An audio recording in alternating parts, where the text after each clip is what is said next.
정부가 현행 수도권 2.5단계, 비수도권 2단계 사회적 거리두기 조치를 설 연휴가 끝나는 14일까지 유지하기로 밝혔습니다. 관심을 모았던 영업 제한 시간 변경은 비수도권의 경우 오후 10시로 완화됐습니다만 수도권은 종전과 같은 오후 9시로 유지하겠다고 밝혔습니다. 영업 제한 시간 완화를 요구해왔던 자영업자들, 이제 더 이상 버틸 수 없다며 개점, 시위 등 집단 행동에 나섰죠. 어떤 이유에서인지 코로나19 대응 전국 자영업자 비상대책위원회 김종민 대변인과 이야기 나눠보겠습니다. 대변인님 안녕하십니까? 네, 안녕하십니까? 예, 영업 제한이 비수도권은 1시간 연장됐습니다만 수도권은 종전 9시로 유지됐습니다. 완화에 대한 기대가 컸을 것 같은데 좀 실망스러우셨겠어요? 예, 저희는 일단 그 2.5단계에서 2단계나 1.5단계로 조정되기를 기대했었지만 그 확진자 수가 줄어들지 않아서 크게 기대는 하지 못하고 있었습니다. 예. 뭐 2.5단계를 2단계나 1.5로 줄이기는 방금 말씀하셨던 것처럼 확진자가 줄지 않았기 때문에 어렵다고 하더라도 영업시간을 뭐 9시에서 10시까지 혹은 11시까지 이 정도는 기대하셨을 것 같아요. 사실 그 지난번에 2.5단계가 세 차례에 걸쳐서 지금 완화되고 있는데요. 이런 식으로 말하자면 여론의 분위기에 타서 과학적이지 않은 그 완화 조정은 저희가 바라는 바가 아니었습니다. 예. 예.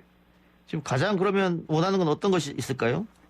일단 저희는 좀 이 방역 단계에 대해서 업종별로 좀 논의기구를 좀 만들어서 예. 업종별 특성에 맞게 조금 더 과학적이고 좀 설득력 있는 그 방역 기준이 제시되기를 기대하고 있습니다. 예. 그러니까 뭐 일괄적으로 9시까지만 영업하라든가 또 뭐 즉각 금지 명령을 일괄적으로 내린다든가 이거 말고 그 업종 네. 특성에 따라서 다 맞춤별로 해달라 이 말씀이네요. 네, 그렇습니다. 예. 그 혹시 자영업자들만 너무 단속하고 종교시설은 별로 단속하지 않는다 이런 거에 대해 형평성 문제를 제기하시는 그런 회원들은 없으십니까? 그 대부분의 회원들이 아침에 귀를 쫑긋하고 뉴스를 봅니다. 확진자 수가 얼마가 됐을까. 저희가 그렇게 볼 때마다 가장 충격적으로 다가왔던 게 역시 말씀하셨던 대로 처음에는 신천지였고요. 예. 그 다음엔 정광훈 목사가 진행했던 8.15 집회였고요. 예. 그리고 최근에는 그 IM 선교회를 통한 이 확산이었습니다. 예. 저희는 진짜 이 종교시설들의 이 일탈, 저희 자영업자들은 법은 지키고 있거든요. 예. 그 테두리 안에서 지켜줬으면 좋겠다라는 간절한 마음이 있고요. 그거에 대해서 형평성의 문제되기보다는 좀 이 종교시설이 좀 정상적으로 돌아갔으면 좋겠다. 저희 아침에 정말 후들거리는 마음으로 확진자 수를 보고 있거든요. 예. 그러니까 지금 2.5단계 상황에서도 어쨌든 종교시설은 뭐 10% 정도를 대면 예배를 허용하고 있기 때문에 그 문제를 아마 얘기하시는 것 같은데 어쨌든 정부의 거리두기 발표가 난 이후에 어젯밤부터 자영업자들이 모여서 정부 방침에 불복 개점 시위를 진행한 걸로 아는데요. 어떤 식으로 시위를 진행하고 계십니까? 예, 저희가 그 기자회견 제목은 자영업 일병을 구해야 된다라는 제목으로 기자회견을 진행을 하고 있고요. 밤 12시, 그러니까 자정이 된 시간에 어제는 그 PC방에서 기자회견을 진행을 했습니다. 예. 상징적인 의미로 진행을 했고요. 예. 개점을 했으나 영업을 하고 있는 상태는 아니었고, 그리고 예. 방역 기준에 맞게 필요한 인원만 들어가서 피켓을 들고 기자회견을 하는 형식으로 진행을 하고 있고요. 예. 오늘은 그 코인 노래방에서 진행을 할 거고 내일은 호프에서 진행하는 이렇게 3일 동안 연속해서 저희 의견을 좀 보여드리는 그런 기자회견을 진행하고 있습니다. 근데 뭐 한 사흘 정도 이렇게 시위를 예정하고 계십니다만 그 이전에 나름 정부 쪽에다가 뭐 의견서도 전달하고 항의도 하셨지 않습니까? 민주당 사람도 만나보고. 예, 물론 의견서 전달했고요. 민주당 을지로위원회 예. 통해서 간담회를 진행을 했고 바로 그 다음 주에 을지로위원회와 공난극복위원회 그리고 방역당국 그리고 자영업단체 이렇게 4자 간담회를 진행을 했습니다. 예. 무려 3주 전의 일이었습니다. 예. 그때 저희가 약속받은 거는 이 논의기구를 상설화하겠다. 그래서 자영업자들이 의견을 반영하는 방역 기준을 조정을 하겠다라는 얘기를 들었었는데 그 이후에 아직 그 연락이 없습니다. 저희가 기획안을 만들어서 제출도 하고 의견을 계속 개진하고 있음에도 불구하고 아직 논의 중이다라는 답밖에 듣지 못하고 있습니다. 만일 이번에도 정부가 별반 움직임이 없다면은 그 이후에는 어떻게 하실 생각이세요? 그 개점 시위가 끝난 이후에는? 일단 개점 시위 3일을 하게 되면 바로 명절 연휴로 이어집니다. 예. 그래서 설 명절 이후에 당국의 성의 있는 태도가 없다라고 하면 좀 더 적극적이고 좀 더 강력한 행동을 보이자라는 의견이 있고요. 근데 제가 기대하는 건 명절 이후에라도 저희가 제안했었던 그 방역기준 논의기구 그리고 손실보상과 관련된 협의기구 이 두 개 기구를 만들어서 자영업자들이 참여해서 얘기할 수 있게 좀 성의 있는 답변을 기다리고 있습니다. 예. 뭐 다행스럽게도 뭐 오늘 어제 확진자 수가 조금 떨어지는 모습 보였는데 정부가 아마 이번 주말에 다시 한번 거리두기 연장안을 발표할 텐데 이번에는 좀 많은 기대를 갖고 계시겠어요?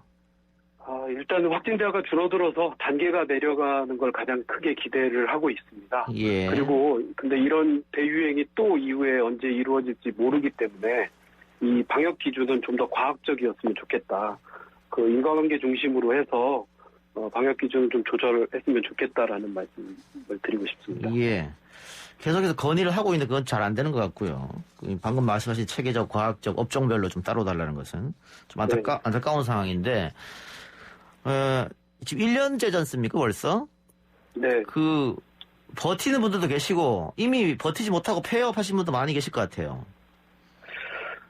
그게 바로 오해의 일부인데요. 예. 사실은 폐업을 하실 수 있으신 분들은 그나마 행복하신 분들입니다. 어허, 왜 그렇죠? 네, 폐업 비용이 만만치가 않습니다. 수억을 들여서 인테리어를 하고 사업장을 열었던 분들이 폐업을 하려면 그 인테리어를 다 정리를 해서 원상복귀를 해야 됩니다. 예. 그 비용이 수천만 원이 들어갑니다. 예. 그리고 가맹점일 경우에는 가맹계약을 맺은 이후에 점포를 폐점한다라는 거는 가맹과 관련된 비용을 또 손실보상까지 해야 되는 입장입니다. 예. 그래서 폐업이 저희가 비대위가 매주 회의를 진행을 하는데 회의할 때마다 폐점하셨다는 분들이 업종별로 수십 군데씩 늘어나고 있기는 하지만 그나마 폐업도 못하고 있는 분들이 사실은 더 한계 상황에 몰려 있는 거라고 볼 수 있습니다. 예. 그럼 생활은 어떻게 대출을 해서 그렇게 생활하시는 겁니까? 지금 정책자금 대출이나 이런 것들도 지금 다 한도에 다 차 있죠. 예. 예, 7천만 원 정도가 한도인데 거의 다 차 있고 그래서 지금 가족들한테 돈을 빌리거나 아니면 사채를 쓰고 계신 분들이 대다수입니다. 정책자금 대출이 절이라고 하지만 언젠간 또 갚아야 될 돈이니까요. 그나마 그 폭이 넓어진다라고 하면 버틸 수는 있는데 사실은 한 달에 1,000만 원 이상, 2천만 원 이상 손해를 보고 계신 분들이 한도 7천만 원이라고 하는 거는 창업할 때 분명히 대출이 있고요. 운영하면서 예. 대출을 받았는데 코로나가 온 겁니다. 예. 그렇다면 이 코로나 상황에서 기껏 받아봐야 한 2, 3천만 원 대출을 받을 수 있는 건데 저는 이 손실보상 논의가 굉장히 길어질 수 있다라고 보여지는데 그 사이에 지렛대 역할, 가교 역할을 할 수 있는 이 대출 부분이 좀 확대가 돼야 된다. 그리고 다 이런 것들 때문에 통신요금 이런 것들이 밀려 있어서 신용이 많이 떨어져 있는데 신용도 좀 완화하고 대출 범위도 좀 늘리는 이런 좀 공격적인 대책이 좀 마련돼야 된다라고 생각하고 있습니다. 근데 방금 말씀하신 손실보상제도 정치권에서 이제 논의를 시작하겠습니다만은 정부 입장은 소급 적용은 안 한다는 입장이거든요. 근데 그 작가님한테 드리고 싶은 말씀 중에 예. 저희가 지금 코로나19가 종식되지 않지 않았습니까? 예. 코로나19가 지금 진행되고 있는 상황에서 손실보상을 하겠다고 지금 특별법을 만들려고 하고 있는 단계죠. 예. 그런데 소급 적용을 하지 않겠다라고 얘기하는 건 법리적으로도 맞지 않습니다. 부진정 소급 입법입니다, 이거는. 예, 그러니까 진행 중인 상황에서 법을 만드는 거기 때문에 당연히 소급 적용이 돼야 되는 건데 정치권에서 소급 적용을 해주니 많이 2010년 거는 주니 많이 이런 얘기하는 건 진짜 자영업자들 가슴에 대못을 받고 있는 겁니다. 예. 2010년에 입은 손해를 보상해주지 않는다면 코로나19가 아니라 코로나21입니다. 예. 이거 저는 말이 앞뒤가 안 맞고 이 소급 적용에 대해서 이렇게 고민을 하는 게 재정에 부담이 되는 거라면 재정이 부족하니 손실보상을 다 해줄 수 없으니 일부만 해주겠다. 50%만 해주겠다. 또는 20%만 해주겠다. 예. 이렇게 얘기한다면 마음속으로라도 이해를 할 것 같습니다. 예, 알겠습니다. 차라리 그 방법이 낫다. 예. 이게 대통령도 제가 죄송합니다. 아닙니다. 예. 대통령도 말씀하셨고 총리도 말씀을 하셨습니다. 손실보상을 논의하라고. 손실보상을 준비하라고. 그럼 무슨 손실을 말하는 겁니까? 예. 2021년 이후에 법 만들어진 이후에 생긴 손실을 지금 보상하라고 그렇게 새해 벽두부터 얘기 꺼냈습니까? 저희 비대위가 처음에 만들어졌을 때는 보상의 보자도 꺼내지 않았습니다. 예. 지원금이라고. 그 지원금도 사실 아르바이트생 정규직으로 고용하고 4대 보험 적용했었던 5명 이상 고용했었던 점주님들은 한 푼도 받지 못했습니다. 예. 소상공인이 아니라고요. 그래요. 말 그대로 손실을 보상해주는 제도인데 그 2020년 그러니까 법이 만들기 전에 손실은 보상해줄 수 없다. 지금 이렇게 정부가 얘기를 하고 있기 때문에 그 부분에 대해서 지금 많이 화가 나신 것 같고요. 그건 법적으로도 말이 안 되는 예, 충분히 이해합니다. 예. 알겠습니다. 그러면은 일단은 뭐 그 소급 적용에 대해서는 뭐 여론도 사실은 지금 소급 적용해야 된다는 이런 입장이니까 좀 지켜보고요. 혹시 소급 적용 제가 드리고 싶은 말씀은 진행자님 죄송합니다. 예. 제가 자꾸 하세요. 말하세요. 예. 예, 소급 적용에 대해서 여론을 눈치를 보려고 자꾸 그 얘기를 꺼내는 것 같습니다. 아하. 그런데 이건 여론으로 결정할 문제가 아니라 법 자체가 그렇다 말씀이죠. 그렇죠. 예. 만들어서 하는데 국가 재정이 어려워서 이만큼밖에 못 해주겠다. 그게 맞습니다. 그렇게 가야지 지금 이런 식으로 나오는 건 정말 그 자영업자들을 정말 우습게 보는 것밖에 안 된다고 생각합니다. 4차 재난지원금 이야기도 나온 것 같은데 4차 재난지원금 어떻게 지급했으면 하는 생각이십니까? 저는 지원금이라고 이름이 나온다라고 한다고 그러면 저는 보편 지급을 하는 거에 찬성합니다. 그렇게 하는 게 맞다라고 보여집니다. 보편적으로 지급을 해서 경기를 활성화시키는데 하는 게 저는 맞다고 보고요. 보상은 피해본 사람한테 주는 게 맞습니다. 예. 저기 김 대변인 혹시 어떤 업종 하시는지 여쭤봐도 될까요? 저는 전국 가맹점주협의회 사무국장을 맡고 있습니다. 사무국장으로 계시고. 네. 그 1차 때는 보편으로 했고 2, 3차 때는 선별로 했지 않습니까? 네. 그 회원들이 뭐 어떤 게 더 이득이 됐다, 어떤 게 조금 더 나았다 이런 이야기를 좀 많이 하던가요? 1차 때는 분명하게 경기 부양 효과가 있었습니다. 예. 그 1차 때 그 경기 지표를 저희가 다 확인을 했는데요. 예. 그게 작년 4월인가 5월인가 그랬었는데 그 이후에 그 매출이라든지 자영업 회복세가 분명했습니다. 그리고 그 고용원을 줄이지 않는 것도 그 지표로 나타났습니다. 그런데 2차, 3차 재난지원금이 이루어졌을 때는 온갖 군데에서 형평성 논란이 있었습니다. 그렇겠죠, 아무래도. 네. 받아야 될 사람은 못 받고 안 받아도 될 사람들은 받아서 어떤 분들은 횡재하시고 어떤 분들은 꼭 받아야 되는 분들은 못 받으시고 그리고 정말 그 코끼리 비스켓만큼 받으신 분들도 있고요. 근데 지금 뭐 직원들의 퇴직금 소송도 있다고 하니까 자영업자들이 정말 너무 힘들다는 것은 뭐 몇 번이나 이야기해도 지나치지 않은 것 같은데 내일 정부와 자영업자들 간의 토론회가 열리는 걸로 알고 있습니다. 전 그런 것들도 사실은 정말 그 말뿐이라고 생각을 합니다. 토론회는 일회성에 있고요. 그리고 그 토론회에 참여하는 그 자영업단체 중에 피해 자영업단체, 집합금지나 집합 제한을 받은 자영업단체가 과연 참여하고 있는지 확인하고 싶습니다. 저희 비대위에는 연락도 안 왔고요. 저희에 참여하고 있는 12개 피해 자영업 대표님들한테도 그 어느 누구한테도 연락 오지 않았습니다. 이게 그러면 도대체 누구하고 대화를 하고 누구하고 토론을 하는지 모르겠습니다. 예, 제대로 의견이 전달되지 않을 가능성도 있다 이 말씀이네요. 그렇습니다. 아까 대변인께서 계속 주장했던 거, 이 업종별로 뭐 탄력적으로 영업 시간을 좀 운영한다든가 혹은 업종별로 다른 방침을 좀 정해달라 이렇게 말씀했는데 방역 당국은 그렇게 하면은 이게 방역이 효과적으로 되지 않는다 이런 입장이거든요. 그런 입장이라면 팽팽하게 그냥 평행선을 달리는 거 아니겠습니까? 아닙니다. 정확한 얘기를 듣고 싶습니다. 예. 그냥 그렇다면 위험합니다가 아니라 어떤 과학적인 근거가 있는지를 듣고 싶습니다. 그렇다면 9시 시간 제한도 받을 수 있는 업종이 있고요. 그리고 24시간 영업을 해도 되는 업종이 분명히 있을 겁니다. 과학적인 근거를 제시해 준다면 저희는 분명히 설득당할 수 있습니다. 알겠습니다. 그리고 저희가 제안하는 건 근거를 좀 대라라는 말씀이고 이제는 이게 방역과 경제의 문제가 아닙니다. 방역과 생존권의 문제입니다. 생존권, 죽어가는 사람을 위해서는 아니 1년 동안 지금 방역당국이 이렇게 노력을 해서 K방역을 이렇게 성공적으로 이루어졌다면 이제는 그 노하우를 바탕으로 해서 지금 표적 관리를 좀 할 수 있을 때가 되지 않았나 싶습니다. 알겠습니다. 대변인 오늘 말씀 감사하고요. 뭐 어쨌든 확진자 수가 좀 떨어져서 주말에는 좋은 소식이 있었으면 하는 바람입니다. 오늘 인터뷰 고맙습니다. 예, 저희들도 그 방역 단계가 내려가기를 소원하고 있습니다. 그러면 네, 이렇게 불러주셔서 감사합니다. 예, 끝으로 국민들이나 정부에 한마디 하세요. 그럼 마지막으로. 저희가 요구하는 건 막무가내가 아니고요. 그리고 지원금도 무슨 국어라는 게 아닙니다. 우리 살아야 됩니다. 예. 하루하루 살기가 너무 힘듭니다. 같이 살아야 될 거 아닙니까? 저 마지막으로 한 말씀 드리자면 예. 문재인 대통령님 신년사 그리고 신년 기자회견에서 죽어가고 있는 자영업자에 대해서 몇 마디 하셨는지 제가 신년사에서 검색을 해봤습니다. 자영업자에 대해서 왜 이렇게 몰라주시는지 모르겠습니다. 알겠습니다. 오늘 말씀 고맙습니다. 잘 부탁드립니다. 고맙습니다. 예. 지금까지 코로나19 대응 전국 자영업자 비상대책위원회 김종민 대변인이었습니다.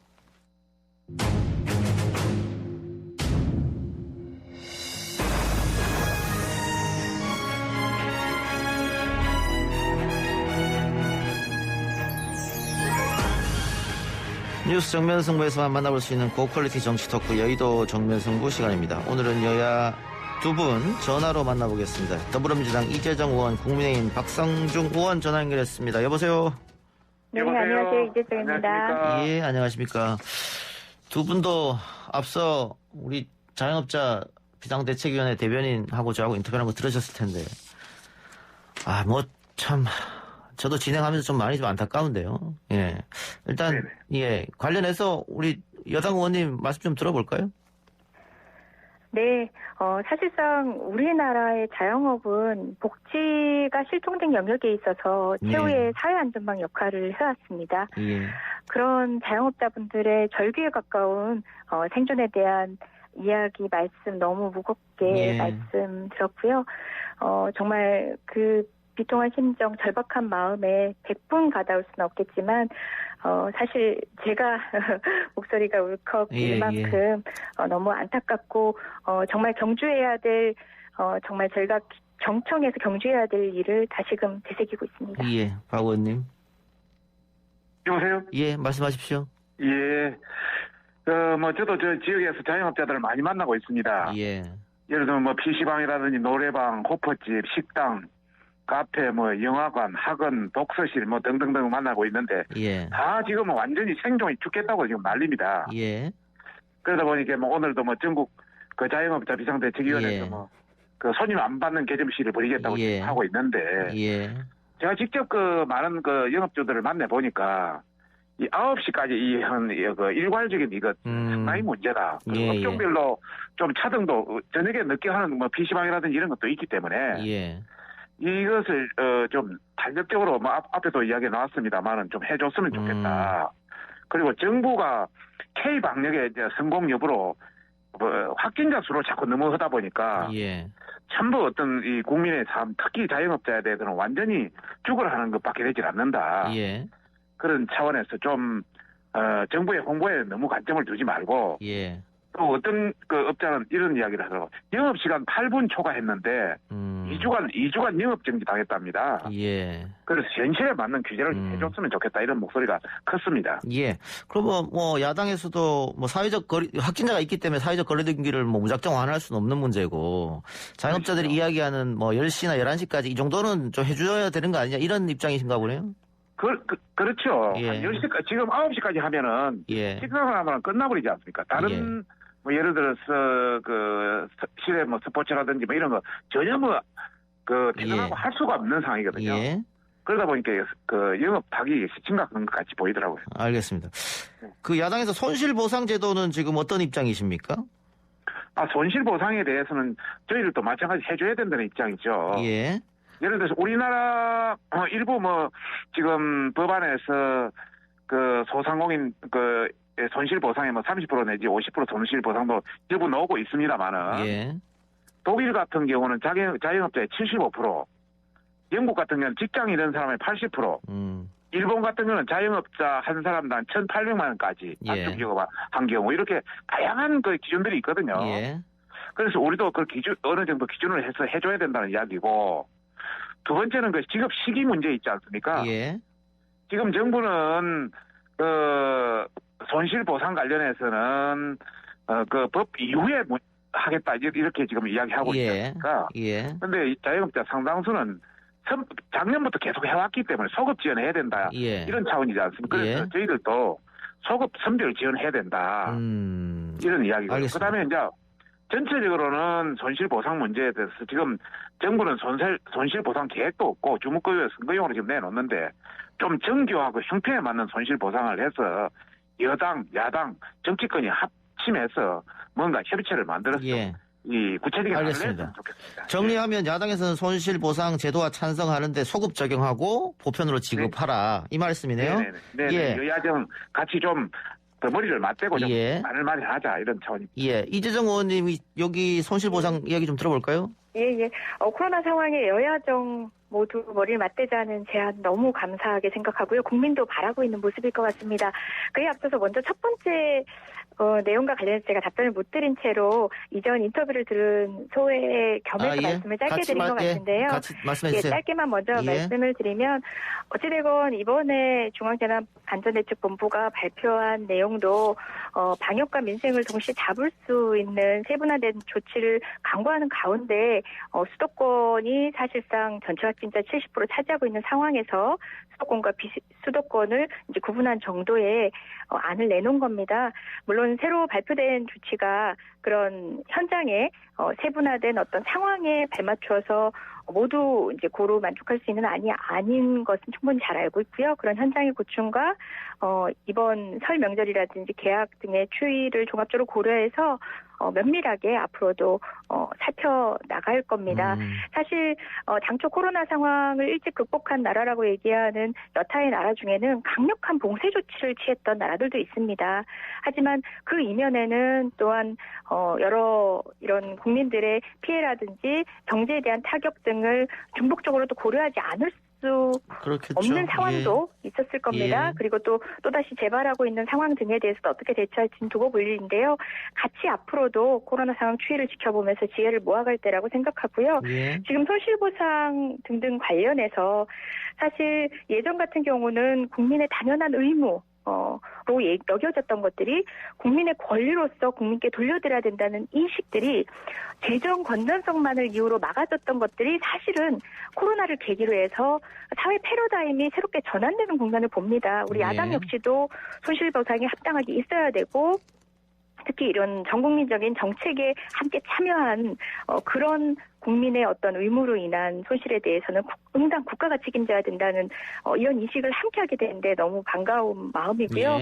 그리고 선별지급 논의와 함께 사실상 보편지급이 소비 심리를 위축시키지 않고 장기 경제 침체를 우리가 예방할 수 있다는 측면에서는 병행해서 진행될 필요가 있고요. 그 시기와 관련해서는 적기는 놓치지 않되 코로나 신규 확진 추이는 살펴야 될 그런 이제 세밀한 설계가 필요하다고 봅니다.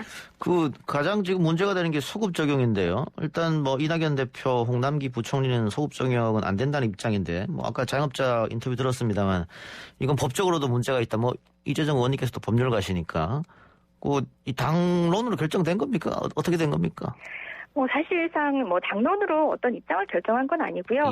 이제 각기 다른 의견들을 가지신 의원님들도 여전히 많은 것 같지만 저희는 어쨌든 간에 이제 재정상의 어려움이 있다면 어느 정도 가능한 범위 안에서 최선을 다하겠다라는 입장이지만 사실상 손실보상이라는 것이 법률을 통해서 비로소 그 지급이 결정이 되는 것이거든요. 하지만 그런 명분보다는 이제 국민의 사실상의 손해를 기준으로 해서 어느 재정을 확대해서 어느 정도까지 국민의 손해를 우리가 벌충할 수 있을지에 대한 고민은 아까 말씀하셨듯이 여야 정의 공이 국감과 국민의 피해를 테이블 위에 모두 올려놓고 고민하면서 설계해야 될 문제라고 생각합니다. 알겠습니다. 박성중 의원님. 네네. 손실보상 제도는 뭐 여야가 크게 이견 없는 것 같고요. 그렇습니다. 이 4차 재난지원금 문제는 어떻습니까? 이게 역시 만일 지급한다면은 야당은 이것도 선별로 하라는 이야기겠죠.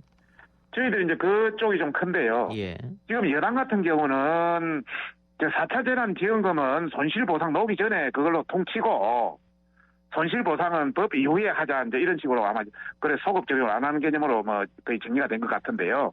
예. 여하튼 4차 재난지원금 관련해서 저희들도 필요하다고 계속 뭐 이야기해 왔고요. 다만 예. 선거를 앞두고 급조한 주무구구식 대책이다 보니까 상당히 저희들은 우려를 표하는 것이고요. 예. 만약에 이게 필요하다면 그 여당에서 보면은 지금 그 이낙연 대표는 선별 뭐 보편 어느 쪽도 좋다. 특히 보편 쪽으로 많이 기울고 있지 않습니까? 예. 이재정도 마찬가지고. 그리고 또 홍남기 경제부총리 같은 경우는 선별적 보상으로 규정하고 자체 내에서도 지금 그 합의를 못 보고 있는 상태거든요. 예. 두 번째는 그 규모도 20조 원이냐 30조 원이냐 이 선거용으로 그냥 막 노는 입장으로서 어떤 대상으로 구체적으로 얼마인지 이런 것도 전혀 지금 나오지 않고 그냥 4차 재난지원금 지급해야 된다 이렇게 나오고 있는 겁니다. 예. 그래서 저희들 입장은 우선 원칙적으로 4차 재난지원금은 진짜 많이 피해를 받은 사람부터 선별적 차등을 지원하자는 예. 저희 입장이고, 두 번째는 본 예산 중에서 우리가 조정을 해서 통해 지원하자. 전부 부채로만 가지고 하지 공채나 국채나 이 부채로 하지 말고 예. 한국판 뉴딜 사업이 25년까지 160조가 들어갑니다. 예.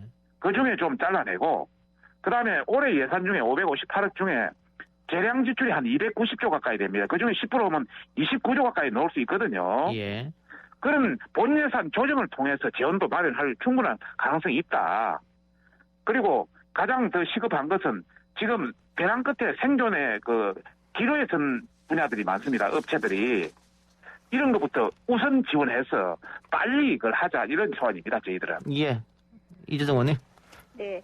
그 막연하게 국간을 지키자라는 그 두리뭉실한 프레임에서 벗어날 때가 된 것 같습니다. 예. 최근 한국 재정학회가 어떤 식으로 따져봐도 재정 여력이 있다고 분석하면서 국채를 더 발행해도 되니까 국민부터 살리자고 제안을 했습니다. 예. 뭐 IMF 같은 경우도 2021년 연례 협의 마친 이후에 한국 같은 경우 부채 비율 GDP 대비 60%까지가 적정한 수준이라고 이제 이미 언급한 바 있고요. 그게 국내 언론에도 국민들께도 많이 소개가 됐습니다. 추가 재정과 통화 정책을 통해서 통화 정책 완화를 해야만 경제 정상화 속도를 높일 것이라고 분석했습니다. 예. 그리고 보편적 지급 관련해서는 아마 우리 박성중 의원님도 우리 중소상공인들 많이 만나보셨을 예. 거 아닙니까? 선별 지급 때보다 훨씬 더 체감하는 효과를 느끼고 있습니다. 이렇게 정말 필요한 곳에 예산을 쓴다면 그건 포퓰리즘이 아닙니다. 필요 없는 곳에 돈을 뿌리며 성과만 의식하는 그 자체가 포퓰리즘이겠죠. 사실상 선별지급과 함께 보편지급을 논의하는 가운데서 고민되는 지점은 재정이 아니라 오히려 저는 코로나 신규 확진 추이라는 것이 이제 경제 활성화와 예. 연동돼서 고민할 수밖에 없는 더 중요한 지점이고요. 그런 지점에서 사실 우리 국민들은 위기를 겪으면서 많은 혁명적 인식의 변화를 하고 있거든요. 나라빚 이러면 다들 주저했던 국민들이 복지 그러면 다 퍼주기라고 얘기했던 그렇게 오해를 할 수도 있었던 국민들이 이제는 국가 재정의 역할을 알게 된 겁니다. 복지가 무엇이고 빚이라는 개념이 아니라 적재적소에 쓰여야 될 국가의 재정이 제때 쓰이지 않으면 더 많은 빚을 떠안게 될 것이라는 것을 절감하고 있다는 것. 그것이 바로 위기를 기회로 알자는 것인데요. 우리 정치권도 그런 인식의 변화 예. 좀 혁명적으로 국민에 따라줬으면 알겠습니다. 좋겠습니다. 근데 뭐 4차 제가 한마디만 좀 하겠습니다. 예. 예. 우리나라 헌정 70년입니다. 그 중에 그 문재인 정부 4년 빼고 66년인데요. 지금 우리나라 빚이 올해 말로 한 956조 가까이, 1000조 가까이 됩니다. 이전 66년 동안 한 60조 정도 했고요. 예. 이 정부 들어와서 4년 만에 330조 가까이 늘어버렸습니다. 예. 그래서 이렇게 급하게 다음 세대도 계속 어렵습니다. 지금 우리가 그 나이 그 출생률은 적고 나이 그 어느 노인 어르신들은 많아지고 하다 보니까 계속 갈 수밖에 없거든요. 예. 그래서 이 정부에서 모든 걸 쓰지 마라. 가능한 할 수 있으면 가능한 아껴 쓰자 하는 것이지. 알겠습니다. 저희들이 그 불필요 필요한 거 다 쓰지 예, 마자 예. 그런 차원은 아닙니다. 자, 이재정 의원 재발론 하세요. 예, 어찌되건 그 재정 구조에 대한 인식 국민은 많이 달라졌습니다. 우리 야당 정치인 분들께서 막연히 비난하기보다는 더 큰 재정적 압박이 사실상 이런 팬데믹 이후에는 올 수 있습니다. 그것을 미연에 예방하기 위해서 필요한 재정을 투입해서 오히려 나라 곳간을 건강하게 만들기 위한 전략적 고민이 필요한 때입니다. 함께해 주시기 바랍니다. 근데 이 의원님. 문재인 대통령도 대통령 되기 전에 40% 이상 넘으면 안 된다고, 부채율 넘으면 안 된다고 난리를 쳤습니다. 예, 알겠습니다. 제가 정리하겠습니다. 예. 문재인 대통령이 야당 당수 시절에 그런 이야기 한 적 있죠. 근데 뭐 지금 어쨌든 코로나 팬데믹 상황이니까 좀 특별하다고 보고요. 잠깐만 제가 이재정 의원한테 한마디만 더 여쭤보고 중간에 저희가 광고를 드려야 되니까 광고 듣고 다시 한번 토론하겠습니다. 이 의원님. 네네. 근데 오늘 대통령이 또 재난지원금에 대해서 재정법인에 가감하게 써라 이렇게 얘기했단 말이죠. 결국은 네네. 이거는 분석하면 또 홍남기 부총리 손을 들어준 게 아니냐. 이런 분석이 많던데요. 글쎄요, 뭐 누구 손을 들고 아니고 할 만큼의 여러 의견이 어떤 대척점에 서 있었다고 생각하지 않습니다. 예. 재정에 대해서 확장 재정을 요구하고 그것은 보다 건전한 재정을 위한 선제적 조치라는 측면에서는 민주당의 입장이나 대통령의 입장은 다르지 않고요. 예. 재정에 대한 우려를 표하는 야당의 우려에 대해서 충분히 경청하면서 적절한 수준까지 하겠다라는 취지의 말씀이라고 이해하시면 될 것 같습니다. 알겠습니다. 자, 그럼 여기서 두 분 잠깐만 기다리세요. 광고 듣고 와서 계속 토론 이어가겠습니다. 여의도 정면승부 토론 계속 이어져 가겠습니다. 어제 박범계 장관 들어서 첫 검찰 인사가 있었는데 총평부터 들어볼까요? 이번에는 야당 이야기 먼저 들어보죠. 박성중 의원님. 네네.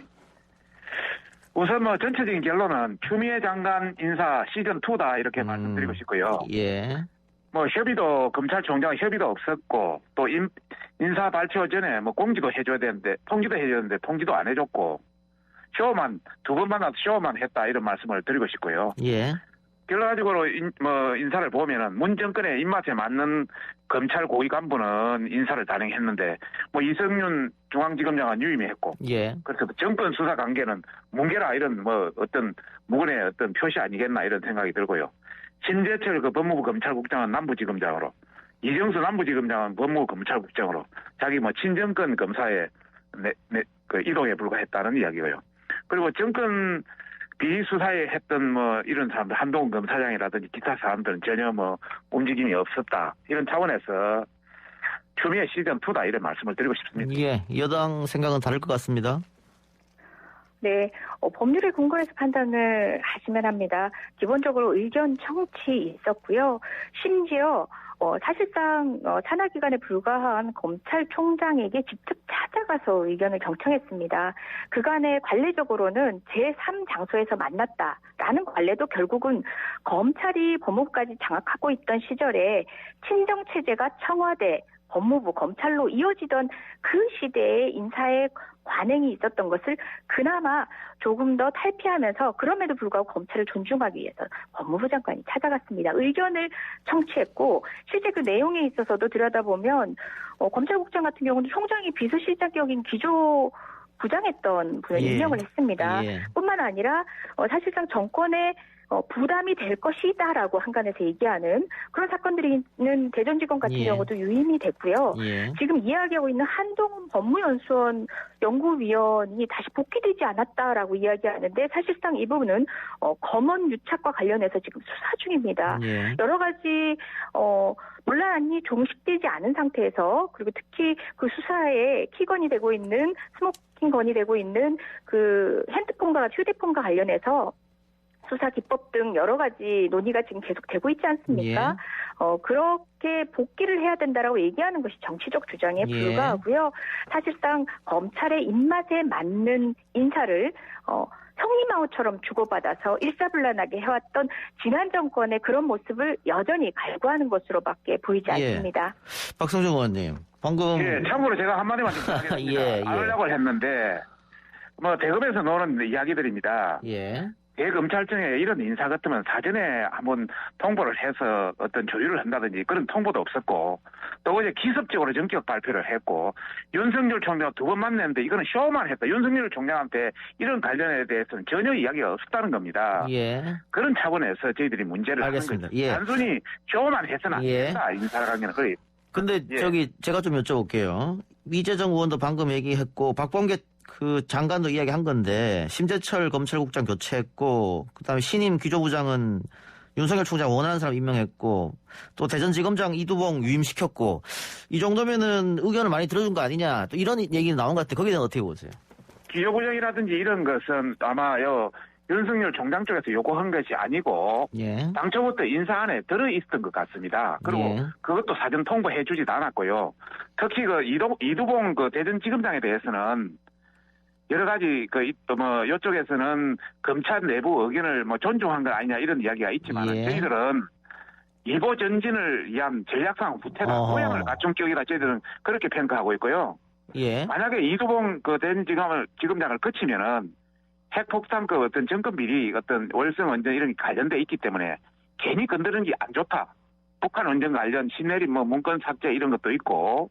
또 이 사람을 그 인사를 시키면 수사 문개기의 어떤 그런 차원의 그 어떤 신호를 줄 수도 있는 거기 때문에 안 건드리는 게 좋겠다 이런 판단이 있었던 것 같고 두 번째는 더 큰 것은 이미 이 사건은 대전지검에서 법원으로 넘어갔습니다. 예. 법원에 넘어가서 오세용 영장 그 전담 부장 판사가 일단 그 관련 공무원 2명을 구속시키지 않습니까? 그 관련해서. 예. 그렇기 때문에 이미 상당수는 다 법원을 다 자료가 넘어가 버렸기 때문에 이두봉 대전지검장은 지금으로서는 핵심 인사는 아니다. 예. 모든 것이 실물적으로 끝났다. 이런 알겠습니다. 판단인 것 같습니다. 자연스럽게 바로 여쭤보죠. 오늘 백윤규 전 장관에 대한 영장 심사가 지금 진행되는데 구속 여부는 아마 새벽에 나올 것 같고요. 어떻게 될 것 같습니까? 저는 밑에 그 직원들 2명이 구속됐기 때문에 비슷하게 나오지 않겠나 이렇게 생각하고 있습니다. 예. 그것은 그 재판부의 판단이기 때문에 제가 뭐라 할 수는 없습니다만은 같은 연장선이라면 그렇게 되지 않겠나 이렇게 보고 있습니다. 예. 민주당은 당연히 이게 정책적인 일인데 표적 수사했다 이렇게 생각하고 계시겠죠? 네. 탈원전에 대한 그런 무수한 방해와 여러 가지 정치적 목적의 행위들이 정말 검찰의 행위가 부대되면서 이렇게 된 것 같습니다. 정책에 대한 수사, 사실 몇 가지 원전을 북한에 퍼주려고 했다, 지어주려고 했다 해서 이적행위니 또는 한글 파일의 버전을 VIP라든지 희화화됐던 여러 사건들도 있지 않았습니까? 예. 저는 원전 사건과 특히 대북과 관련된 여러 가지 것들을 특정 프레임으로 몰아붙이는 정치적 공세 안에서 사실상 정권을 흔들려고 하는 여러 가지 시도들이 검찰로 하여금 이런 정치적인 수사에 이르게 했다라고 생각하고요. 예. 이 부분에 대해서는 법원에서도 신중하고 정말 엄중한 판단 필요하다고 생각합니다. 예. 알겠습니다. 계속해서 관련돼서 좀 이야기를 해보죠. 구속영장은 시간이 지나면 어떻게 될지 나올 테니까 그 대법원장의 거짓 해명 논란도 이게 여야 간 이게 또 대결로 지금 확전된 양상인데 야당에서는 김명수 대법원장이 스스로 물러나야 된다 이런 입장일 것 같고요. 일단 야당 의견 좀 이따 들어보고 이재정 의원님은 어떻습니까? 예, 정말 야당과 또 검찰을 지지하는 측에서는 참 재주가 있으십니다 싶은 생각이 드는 게 예. 김학의 사건에서 김학의 사건을 제대로 수사하지 않은 그 책임은 온데간데 없고 다른 곳으로 본질을 오도시키고 있습니다. 이것도 마찬가지입니다. 헌법 위반 행위를 하는 사실상 검찰의 자리에서 법관의 예. 자리에서는 해서는 안 될 일을 한 임성근 판사를 사실상 옹호하고 있는 방식으로 본질을 흐리고 있습니다. 예. 만약 김명수 대법원장 사법농단한 판사를 보호하겠다고 사표를 받았더라면은 그 자체가 국민께 사죄해야 될 일입니다. 예. 그것이 대법원장으로서 마땅한 자신의 책무를 하지 않은 것입니다. 예. 김명수 대법원장으로 할 것 같으면요, 이 사법농단 사건에 있어서 자체 징계가 정말 솜방망이 징계로 흐르게 예. 했다라는 비난 역시도 받고 있는 사람입니다. 예. 그리고 공개된 녹취록을 들어보더라도 그것이 거짓 해명을 했다가 아니라 사실상 김명수 대법원장은 별개로 논의되는 정치권의 논의와는 별개로 국민에 대한 사법부의 마땅한 책임에서의 여러 가지 고민들을 하고 있는 것이 분명합니다. 예. 이것을 거짓 해명이라고 상반된 답변을 한 것이라고 얘기를 한다든지 그러면서 정말 임성근 판사가 느닷없이 피해자가 되는 형국. 사실 국민은 본질을 놓지 않고 있습니다. 저는 핵심은 사법부에서 해서는 안 될 일을 해서 사상 초유의 법감 탄핵에 이르게 된 그 사실에 책임져야 될 예. 사람들이 목소리를 높이고 있다는 겁니다. 부끄러운 줄 알아야죠. 예. 언론과 야권이 지금 프레임 돌리기를 하고 있다 이런 말씀인 것 같은데 박 의원님? 참 같이 말씀을 드리기가 참 송구스럽고 창피스럽네요.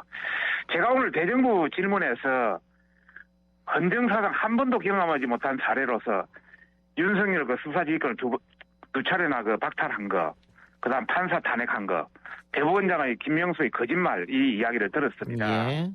저희들은 대법원장의 거짓말에 대해서 문제를 삼고 있는 겁니다. 그래서 탄핵하기 전에 스스로 사퇴해라 이렇게 이제 말씀을 드리고 있는 것이고, 녹취를 보면 대법원장이 뭐 거짓말이 확연히 나타나고 있습니다.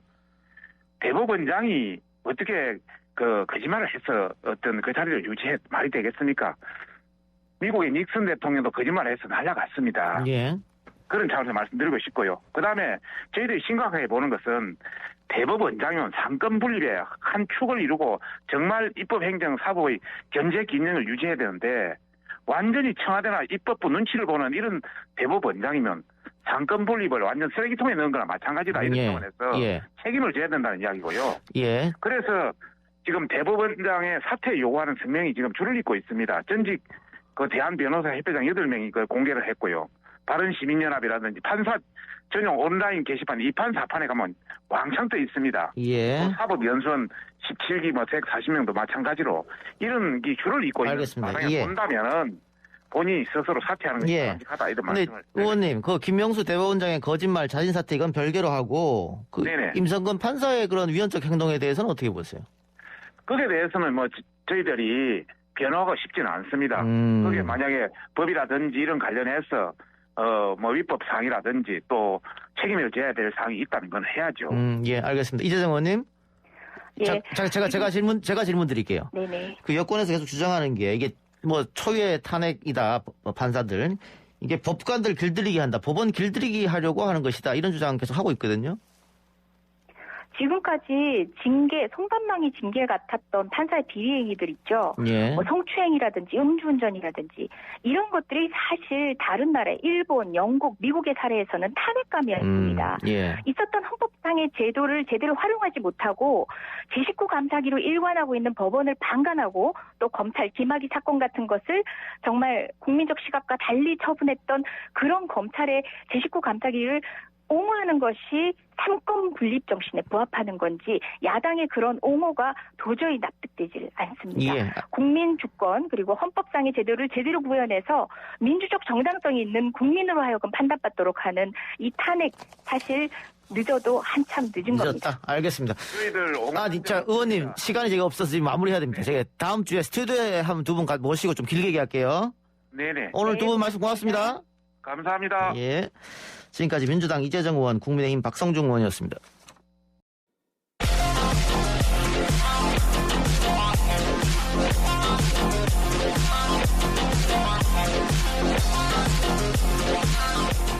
YTN 라디오 이동의 뉴스 정면승부 3부 시작합니다.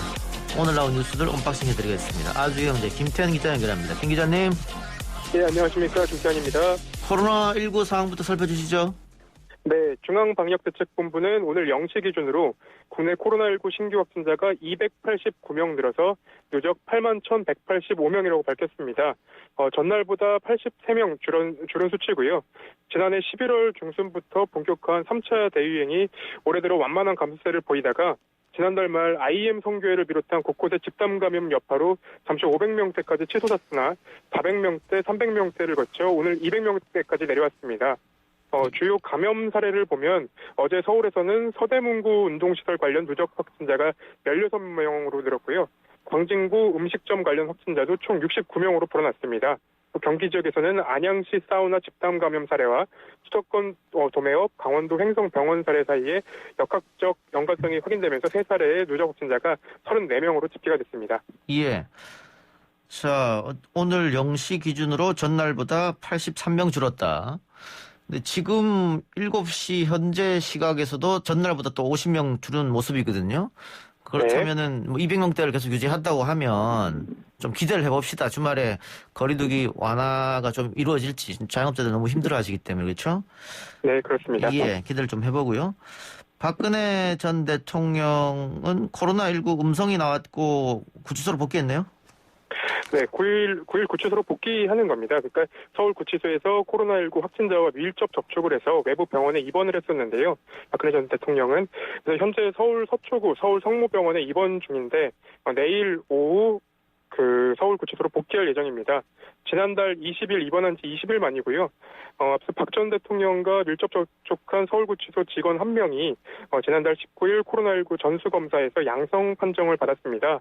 박 전 대통령은 그 다음날 진행된 1차 PCR 검사와 2주 격리 후 진행된 2차 검사에서 모두 음성 판정을 받았는데 법무부는 고령인 박 전 대통령이 격리 기간 동안 진료받지 못한 지병 등이 있는 점을 고려해서 격리 해제 이후 진료를 끝내고 구치소로 돌아가도록 조치했습니다. 예. 격리 해제 이후에 곧바로 복귀하는 게 아니고 어느 정도 진료를 하고 이제 갔다 이 말이고. 네. 다른 얘기 해보죠. 검사장 정기 인사가 있었는데 잡음이 좀 있는 것 같습니다. 그렇습니다. 법무부는 어제 검사장 4명을 전보시키는 내용의 검사장 인사를 단행했습니다. 박범계 법무부 장관 취임 후 첫 검찰 정기 인사입니다.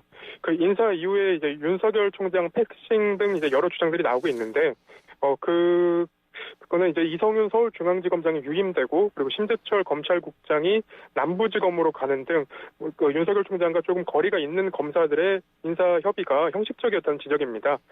법무부는 기존 인사를 반영했다는 해명 이후에도 여전히 잡음이 끊기지 않고 있습니다. 박범계 장관은 어떤 입장입니까? 박범계 장관은 윤석열 총장이 원하는 사람을 임명하기도 했고 그리고 윤석열 총장 라인이라고 불리는 이두봉 대전지검장을 유임했습니다. 그런 측면에서 패싱이라는 주장은 맞지 않다는 입장이고요. 박 장관은 윤석열 총장 입장에서는 다소 미흡하다고 생각할 수도 있겠지만 인사가 난 간부들에 대해 윤 총장을 만났을 때 구두로 명확하게 말했다고 전했습니다. 그래서 이성윤 서울중앙지검장을 유임한 이유에 대해서는 현안 수사를 하는 간부들은 계속 수사할 필요가 있다고 판단했다고 설명을 했고요. 그리고 현재 월성 원전과 관련한 수사를 하고 있는 이두봉 대전지검장이 유임된 것도 같은 이유로 보입니다. 그러면서 윤 총장 임기가 끝나는 7월에는 대대적인 인사도 예고했습니다. 근데 지금 뭐 인사를 보면 윤 총장이 원하는 인사 반, 또 원하지 않은 인사 반 이렇게 된 것 같거든요. 네, 그렇습니다. 그럼에도 불구하고 뭐 야당이나 언론이나 윤석열 총장 측에서 문제를 제기하면 그러면은 이 검찰 인사는 검찰총장이 하는 겁니까? 원래는 아니잖아요. 그렇습니다. 그러니까 지금 현행법상 법무부 장관은 검찰총장의 이야기를 듣기만 하면 되는 겁니다. 그러니까 예. 검찰총장이 원하는 대로 해줘야 되는 게 아니라 법무부 장관은 검찰총장의 의견을 듣는 정도로만 하면 문제가 없는 상황입니다. 그러니까 인사권은 결국은 법무부 장관한테 있는 건데 네. 왜 검찰총장이 원하는 인사를 하지 않았다고 이렇게 잡음이 난다 이런 얘기 나오니 좀 이해가 안 돼서 제가 여쭤봤어요. 일단은 서울중앙지검에서 수사하고 있는 그 검언유착 관련한 수사를 이성윤 지검장이 뭉개고 있다라는 주장들이 나오고 있습니다. 그래서 이번 인사에서는 한동훈 검사장이 이제 위로 서울로 돌아오고 그리고 이성윤 지검장이 다른 곳으로 가는 그 정도의 이제 인사를 윤석열 총장이 원했던 것 같은데 그게 반영되지 않아서 그런 잡음이 나오는 것 같습니다. 알겠습니다. 백운규 전 산업통상자원부 장관에 대한 영장 실질 심사가 진행됐죠? 네, 백 전 장관은 2018년 감사원 감사 중에 산업부 공무원 3명에게 원전 관련 문건 530건을 삭제하도록 직접 지시한 의혹을 받고 있습니다. 백 전 장관 지시에 따라 산업부 공무원들은 회계법인에 월성 1호기 경제성 평가 수치를 낮추도록 요구했고 한국수력 원자력 이사회는 이를 근거로 월성 1호기 조기 폐쇄 및 가동 중단을 의결하고 그리고 백 전 장관은 또한 한수원의 결정 과정에서도 개입한 의혹을 받고 있습니다. 백 전 장관은 혐의를 부인한 것 같습니다. 그렇습니다. 백 전 장관은 법정에 입장하기에 앞서 혐의를 인정하느냐는 취재진의 질문에 월성 원전 1호기 조기 폐쇄는 국민의 안전을 최우선으로 하는 국정 과제였다고 설명을 했고요. 원칙에 근거해 적법한 절차로 업무를 처리했다고 선을 그었습니다. 예. 언제쯤 결과가 나올 것 같습니까? 일단은 오늘 저녁 늦게 나올 것으로 전망이 되고 있습니다. 예. 그 황희 문체부 장관 청문회가 내일 열리는데 여러 가지 의혹들이 지금 나오고 있는 것 같아요?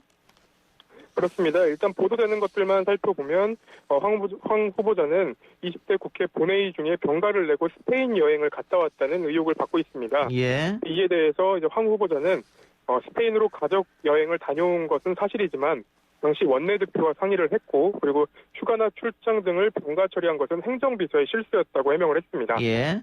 또 연간 수업료가 4,200만 원에 달하는 외국인 학교에 자녀를 보내면서 가족 생활비가 월 평균 60만 원밖에 되지 않아 논란이 되고 있는데요. 이 부분에 대해서는 내일 청문회 당일에 좀 공방이 오갈 것 같습니다. 휴가나 출장으로 표시해야 되는데 병가로 쓰고 스페인 여행 갔다. 뭐 이 부분은 뭐 비서진의 실수라고 어느 정도 인정을 하더라도 네. 한 달에 생활비가 60만 원밖에 되지 않는다. 이거는 좀 크게 논란이 될 것 같은데요? 그렇습니다. 좀 이해가 되지 않는 부분이라서 이 부분을 국민의힘에서 좀 강하게 지적하지 않을까라는 생각이 듭니다. 예, 아내가 뭐 아껴 써서 뭐 미장원에도 가지 않고 집에서 머리 깎는다. 그런 이야기들이 과연 국민들이 납득할 수 있을지 모르겠습니다. 어쨌든 이 문제는 내일 어떤 답변할지 지켜봐야겠습니다. 네. 알겠습니다. 오늘 기자 언박싱 이 정도로 마무리하죠. 지금까지 김태현 아주경제 기자였습니다. 고맙습니다. 네, 감사합니다.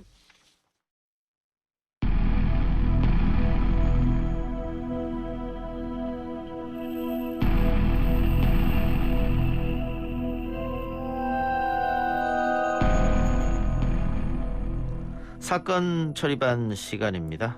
매주 월요일 진행되는 사건 처리반이죠. 미제 사건들을 집중적으로 파헤쳐보는 시간입니다. 뉴스 정면 승부의 사건 처리반장 배상훈 프로파일러 옆 부스에 나와 있습니다. 어서 오십시오. 안녕하세요. 전화통화 아니고 옆 부스로 나온 지 얼마 만입니까? 상당히 오래된 것 같은데. 예. 코로나가 좀 빨리 조용해져야 다시 모든 분들이 스튜디오로 같이 방송할 텐데 듣는 청취자분들도 그렇고 보이는 라디오 보시는 시청자분들한테도 상당히 송구스럽다는 말씀드리고 오늘 살펴볼 사건은 강원도 인제 지역에서 발생한 사건인데 꽤 옛날 사건이네요. 예. 인제 사시는 분들한테 상당히 죄송한 말씀이지만 인제군에서 비슷한 사건이 한 여러 건이 있었습니다. 예. 특히 2003년도 발생한 인제대교 사건하고 그다음 2005년도에 두 건이 더 있었는데요. 미령교 사건, 필레기고 사건 이게 대부분 나이가 똑같고요. 방식 자체도 10대 소녀들이 이제 알몸 상태에서 변사 사건입니다. 지금 이 사건 같은 경우는 2003년 2월 23일 새벽에 발생한 사건인데요. 예. 그러니까 뭐 친구를 만나러 갔다가 실종됐고 한 6시간 뒤에 인제대교 아래에서 변사체로 발견됐는데 문제는 이제 어떻게 죽었는지 예. 그리고 주변에 있는 어떤 행적 자체가 전혀 안 나오고 예. 또한 유류품 자체도 안 나오고 문제는 어떻게 그 몸에도 흔적도 상당히 논란이 많이 되는 사건이었던 것이고요. 또 하나는 아까 제가 말씀드렸던 나머지 두 사건도 상당히 유사한 방식이었기 때문에 이것이 상당히 연쇄성이 있지 않을까라고 하는 논란이 되는 사건입니다. 예, 그럼 뭐 연관된 사건은 이따가 다시 얘기하기로 하고요. 이게 1시 30분에 그 남자친구를 만나고 헤어졌지 않습니까? 예. 그런데 사체는 3시 10분에 발견됐으니까 그 사이 시간이 얼마 안 된단 말이죠? 아니요. 그 다음 날 3시. 다음 날입니까? 예, 26시간 후입니다. 26시간 후군요. 6시간도 한참 뒤죠. 28시간 후죠. 예.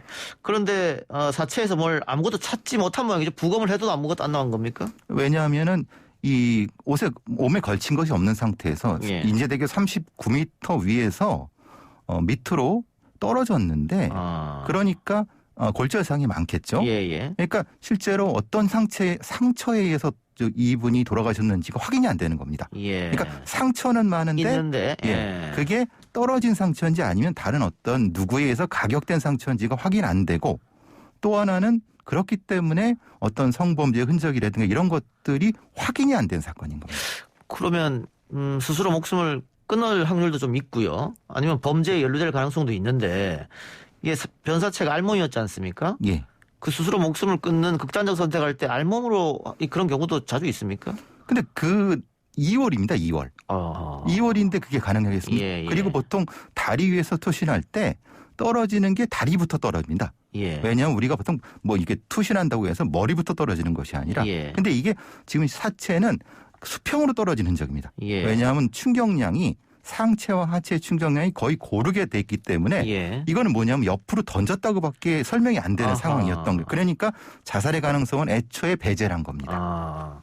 그러면 뭐 옷이라든가 뭐 지갑이라든가 유류품도 없었습니까? 전혀 안 나왔습니다. 그리고 2002년 3년도기 때문에 CCTV 자체가 없었고요. 주변에는 블랙박스 자체도 없었죠. 왜냐하면 그때는 차에 블랙박스 되는 것이 의무화가 안 돼 있기 때문에. 예. 그건 다만 이제 그 주변에 지나가는 어떤 경차가 하나 잠깐 섰었다고 하는 목격자 증언. 네, 목격자 증언 정도가 있는데 어떤 차였는지가 확인이 안 되고 그냥 지나가는 차에 탄 사람이 거기에 경차가 정차에 있었다 정도의 진술만 있었습니다. 그럼 만일 자살 사건이 아니고 범죄로 인해서 발생했다고 하면 이게 단독범이냐 또 공범이냐 이것도 경찰이 알아봐야 될 거 아니겠어요? 근데 그 단독범이 그 수평으로 던질 수 있느냐 이거를 실험을 여러 번 했습니다. 예. 근데 이게 애매한 상태였습니다. 왜냐하면은 이게 위로 회전력이 생기기 때문에 예. 회전력이 생기게 던질 수가 없다라고 하는 주장하는 법부학자도 있었고 예. 그 반대의 경우도 있었기 때문에 그게 또 미궁이 된 거죠. 그러면은 조그마한 단서도 그럼 이 사건을 찾지를 못했네요. 그러니까 사실 이 사건이 사실 미제가 된 거는 보통 이런 데서 이런 수사를 하게 되면 가장 어떤 주변 사람을 먼저 뒤지게 됩니다. 예.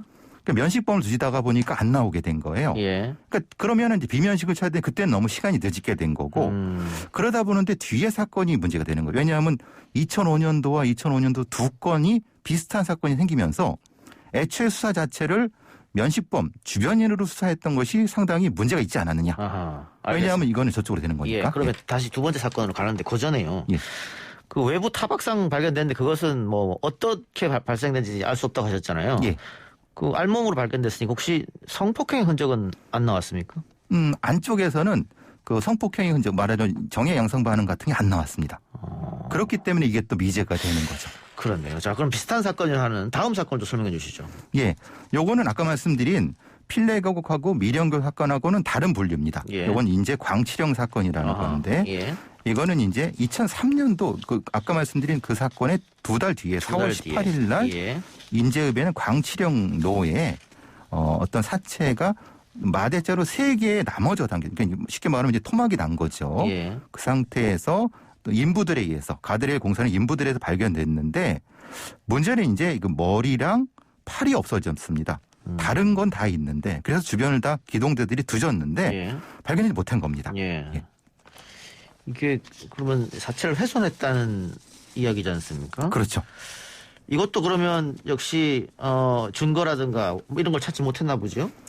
그쪽을 싹 뒤졌는데 예. 하나도 안 나왔습니다.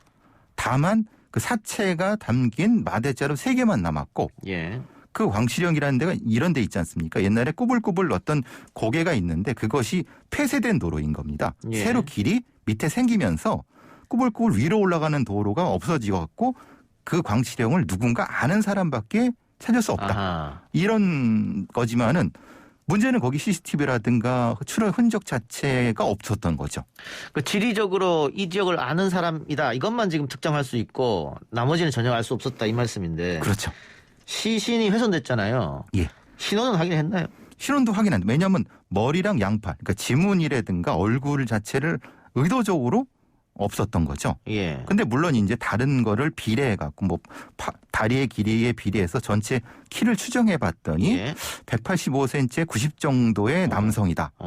그리고 이제 가슴 부위에 상당히 칼 자국이 21개나 나왔다. 예. 그리고 7개 정도는 심장을 정확히 찔렀기 때문에 이건 전문가의 솜씨일 가능성이 높다. 그리고 저항을 못하게 이제 결박한 상태에서 했고 우리가 이제 아마도 조폭이 아닐까. 왜냐하면 상당히 어떤 뭐 신체적인 부분에서 조폭을 의심하는 어떤 상처가 나왔고 거기까지는 확인했습니다. 그러니까 185에 90kg의 남성이라고 하면 신체가 상당히 거구잖아요. 그렇죠. 근데 이런 사람을 그 20여 차례나 칼로 이렇게 했다 하면 그 상대방도 굉장히 거구 아니면 프로페셔널일 것이다 이렇게 추측되는 거네요. 그렇죠. 제압을 한 후에 아마도 21번 정도면 그 뒤에 이렇게 했겠지. 그냥 맞서는 상태에서는 그 칼자국이 나올 리가 없다. 이것도 단독이냐 공범이냐 얘기가 나올 것 같은데요. 네. 근데 이거 같은 경우는 아마도 제압을 한 후에 어떤 행위를 했는데 문제는 이 시신의 피를 다 뺐습니다. 예. 피를. 그러니까 저기 남아있는 사체에 피가 하나도 없었습니다. 그럼 일부러 뺀 겁니까? 그랬다고 보여집니다. 왜냐하면 이동하려고 하면은 피가 배 나오지 않습니까? 그걸 없애기 위해서 했기 때문에 이건 상당히 전문적인 솜씨일 거다라고 추정을 하는 거죠. 그렇겠네요. 일반인들은 그런 상상도 못할 테니까 말이죠. 그렇죠. 예. 네. 그러면 앞에 그 10대 살인 사건과 이거는 완전 좀 다른 것 같은데요? 전혀 이제 분리가 되지 않을까. 왜냐하면 지금 이 조폭 관련된 거는 조폭 조직 간의 어떤 이권 다툼에 의한 어떤 것일 수 있는 거고 예. 앞에 10대 같은 경우는 단독범 그리고 성적인 어떤 예, 특별한 것. 그래서 이제 당시에 강호순 사건이다라는 얘기가 많았습니다. 예. 그러니까 서남부 연쇄살인범 강호순이 그 인제 지역에서 활동했다는 기록이 나오게 됩니다. 그래서 그 하필 또 2005년도였고 예. 강호순의 피해자들의 그 사체 형식이 매우 유사합니다. 근데 문제는 강호순이 입을 꾹 다물어갖고 그냥 이것은 그냥 유야무야된 수사 거기까지 못 간 사건들로 이렇게 그러니까 분리가 되는 거죠. 예. 근데 만일 뭐 전문가의 어떤 지시다 이렇게 보면 그 왜 누구나 볼 수 있는 길거리에다가 사체를 그냥 던져놨을까요? 근데 이제 길거리가 아니라요. 그러니까 보통 이제 가드레일 안쪽에 놨습니다. 그러니까 안 보이는 거죠. 그리고 뭐 파묻을 수도 있잖아요. 그러니까요. 근데 이제 추정해 보건데 들짐승이 훼손하라고 했을 가능성이 높다 이렇게 추정할 수. 왜냐하면 거기에는 들짐승이 많기 때문에 오히려 묻는 것보다 그게 효과적일 수 있다라고 하는 전문가들도 있습니다. 예. 네. 하여튼 이것도 역시 앞 사건과 비슷하게 미제 사기, 장기 미제인데 예. 지금 한 20년쯤 다 돼가지 않습니까? 예. 18년, 19년인데 이 공소시효는 상관없나요? 예. 태안이법이 제정되면서 2000년 7월 이후부터는 공소시효가 정지가 됩니다. 그러니까 이것 지금 이 사건들은 범인만 어떤 증거만 있게 되면은 잡을 수 있습니다. 예.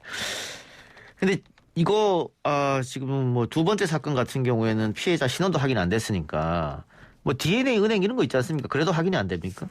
그래서 사실 좀 곤란했던 것이 예. 분명히 이게 실종자가 있을 텐데. 그러니까요. 예. 그래서 혹시라도 외국에서 온 사람이 아닐까 이런 당시에는 이제 중국 동포들이 올 때 그 기록을 안 남길 수 있는 제도가 있었거든요. 예. 혹시 그게 아닐까라는 거를 당시에 경찰들이 추정을 해서 그러니까 뭐 찾을 수가 없는 거죠. 그렇네요. 예. 좀 답답한 시간인데 어쨌든 이 사건도 경찰이 아직 덮진 않고 조사는 하고 있겠죠. 강원지방경찰청의 16대 미제 사건 중에서 예. 특히 인제군에서 벌어졌던 것들이 지금 집중적인 거고 예. 아까 말씀 10대 3건 미령고 필레 인제대교 3건은 이건 집중적으로 수사하고 있다고 지금 미제 사건 팀에서 하고 있습니다. 예, 그럼 아까 우리가 얘기했던 인재교 사건은 2003년 2월에 벌어진 사건이고 예. 그 이후에 비슷한 10대 사망 사건이 언제 일어난 거예요? 2005년 5월에 벌어진 게 미령교 사건이라고 예. 하고요. 2005년 10월에 벌어진 게 필레 계곡 사건이라고 합니다. 예. 둘 다 20살, 19살이 피해고요. 하나는 익사고 그러니까 방식도 확인되지 않는 상흔이 되기 때문에 예. 이거는 좀 솜씨가 있는 전문가일 수 있다. 그럼 지금 2년 안에 3건이 벌어졌고 피해 여성들은 다 10대 후반이거나 20대 초반 여성이고 또 그러면 다 다리 위에서 어떻게 던졌다 이렇게 보여지는 겁니까? 다리 위에서 던진 게 하나고 계곡에서 그러니까 납치를 한 후에 이게 사망한 후에 거기에 처리한 부분들. 예. 그러니까 방식이 유사하죠. 어떤 특정한 상처를 남기지 않는 방식, 추정 못하게 한 방식으로 예. 3건이 다 됐기 때문에 경찰들이 사실은 굉장히 고생을 많이 하는 사건이죠. 그럼 경찰도 이 세 사건의 연관성, 연쇄살인 사건은 가능성이 높다 이렇게 보고 있겠네요? 그 뒤에 이제 강호순이 잡히면서 집중적으로 거기에 들어갔다가 이제 재판하면서 유야무야 됐는데 상당히 강원청 미제 사건 팀에서도 연관성은 충분히 보고 있습니다. 강호순이 했을 가능성도 있다. 예예. 다만 강호순은 여기에 대해서 얘기하지 않는 모양이죠? 예예. 왜냐하면 그때는 이제 접근이 안 돼 경기권만 했으니까. 교수님 보실 때 어때요? 저는 충분히 가능성이 있다고 가능성이 봅니다. 있다. 왜냐하면 이 세 사건은 이건 한 범이라고 해도 전 무방할 정도인데 문제는 이제 이 이춘재 건처럼 화성에서 범죄를 하다가 청주를 옮겨가는 그 시점이 있지 않습니까? 이춘재 같이. 강호순도 그럴 수 있다고 생각합니다. 한 공간에서 다른 공간으로 이동을 했을 수 있다. 그 부분을 상당히 명확히 봐야 될 것 같다는 생각이 듭니다. 그럼 교수님께서 보셨을 때는 이 세 사건에서 범인이 뭐 강호순 아니더라도 한 명이라고 보세요? 아니면 복수이라고 보세요? 이거는 이런 종류의 만약에 성적 관계가 돼 있다면 단독범일 수밖에 없습니다. 근데 세 건 다 하나의 증거도 없습니까? 그게 참 희한합니다. 예, 그 이해가 예, 안 예. 되는데 세 건 다 한 개 증거도 없다고 하는 것이? 예. 그 정도로 이게 이 정도로 증거가 없을 수가 없는데. 예. 그러니까 그러면 애초에 사건 자체의 수사를 처음에 잘못했을 수 있고. 예. 왜냐하면 면식범 주변만 뒤졌기 때문에 다. 예. 혹시 거기에 뭔가 함정이 있지 않았을까? 예. 실수가 있지 않았을까? 이런 생각을 해봅니다. 그 지금보다 훨씬 과학수사가 떨어졌을 때 아닙니까? 그렇죠. 한 20년 전이니까. 지금의 기법이면 사체만 가지고도 증거를 어느 정도 확보할 수 있을까요? 왜냐하면 사체 안에 지문도 확인할 수 있고요. 예. DNA도 미세 증거 같은 거 찾을 수 있고요. 그리고 여러 가지 증거들을 찾을 수 있었는데 그때는 그렇게는 시스테믹하지 않았습니다. 예. 그 지문도 하나 안 나왔다고 하는 것은 혹시 이 물하고 연관이 있습니까? 뭐 사체가 물에 닿으면 지문이 사라진다거나 아니면 뭐 저항은 같은 게 있잖아요. 그래서 뭐 이 피해자가 가해자의 목을 핥는다든가 뭐 이렇게 해서 이 손톱 끝에 DNA가 남는다든가 아니면 뭐 옷에 가벼운 꺼풀이 남는거나 이런 것도 하나도 없었던 거 보면 그게 물에서 다 씻겨지나요? 그래서 아마 그 알몸으로 만든 이유가 그건 것 같습니다. 알몸으로 만든 이유와 증거가 안 남은 건 연관이 되는 거고 다 물과 연관돼. 계곡하고 다리 위, 예, 다리. 예. 그러니까 지금 앵커께서 말씀하신 예. 것처럼 증거를 없애기 위한 상당히 고도의 어떤 것이 바로 거의 연관됐을 것이다 라고 추정을 하는 거죠. 예. 그러면 이것은 뭐 계획적인 살인이다 이렇게밖에 볼 수 없겠네요. 그렇죠. 이건 연쇄살인일 가능성을 높게 보는 거죠. 연쇄살인 가능성도 있고 계획살인인 것이고. 예, 그렇죠. 예. 예. 알겠습니다. 어쨌든 지금 강원도 경찰은 아까 저희가 잠깐 얘기한 그 신원 미상의 남성 사건보다는 이 10대 연속 사건, 이 세 가지 사건 여기에 지금 집중하고 있는 모양이죠. 뭐 그렇게 얘기는 하고 있지 않습니다만은 예. 느낌상 왜냐하면 뒤에 건 강치영 사건은 조폭 간의 싸움일 가능성이 높으니까. 예. 근데 사실 지금 이 여성들, 20대 여성들 이건 상당히 심각하지 않습니까? 피해자도 신원도 확인됐고 하니까. 확인됐고 또 너무 억울한 죽음들이기 때문에 그러니까 어떻게 보면 이 부분이 더 밝혀야 되는 부분이라고 생각하는 거죠. 꼭 잡았으면 좋겠네요. 알겠습니다. 교수님 오늘 말씀 고맙습니다. 감사합니다. 네, 지금까지 사건 처리만 배상훈 프로파일러였습니다.